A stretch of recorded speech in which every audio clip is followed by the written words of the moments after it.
Sejarah masuknya Katolik di Kota Jayapura, Papua. 1.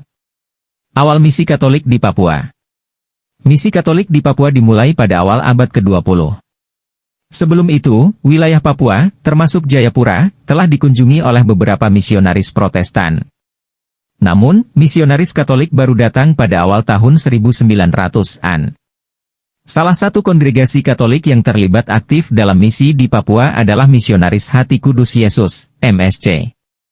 2. Masuknya Katolik ke Jayapura. Pada tahun 1912, dua imam dari Ordo MSC, yaitu Pastor Petrus Vertenten MSC dan Pastor Cornelis Lecok de Armanville MSC, mulai menjalankan misi mereka di Papua. Mereka mendirikan pusat misi pertama mereka di daerah dekat Jayapura, yang saat itu masih dikenal dengan nama Hollandia, ketika masih di bawah kekuasaan kolonial Belanda.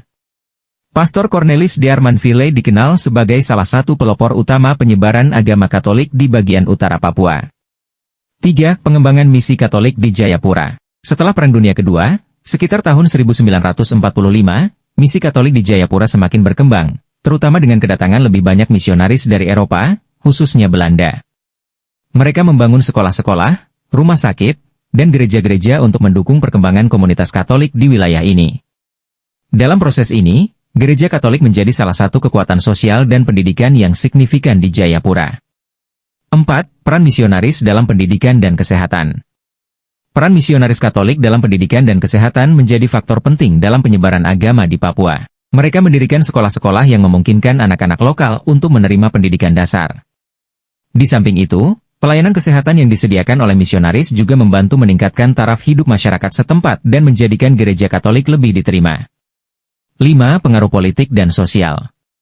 Seiring dengan masuknya Katolik, misionaris juga berperan dalam kehidupan sosial dan politik masyarakat Papua. Pada masa pemerintahan Belanda, mereka bekerja sama dengan otoritas kolonial untuk memperkenalkan pendidikan formal. Setelah integrasi Papua ke Indonesia pada 1960-an, Gereja Katolik terus memainkan peran penting dalam membina hubungan antara masyarakat lokal dan pemerintah Indonesia. 6. Gereja Katolik di Jayapura saat ini. Hingga saat ini, Gereja Katolik tetap memiliki pengaruh yang signifikan di Jayapura dan wilayah Papua lainnya. Uskup Agung Jayapura, yang memimpin Keuskupan Jayapura, bertanggung jawab atas penyebaran dan pelayanan Katolik di wilayah ini.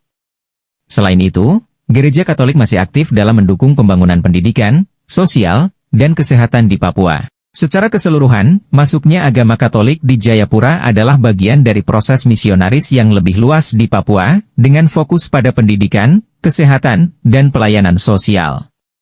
Ini telah meninggalkan jejak yang mendalam pada masyarakat Jayapura hingga sekarang.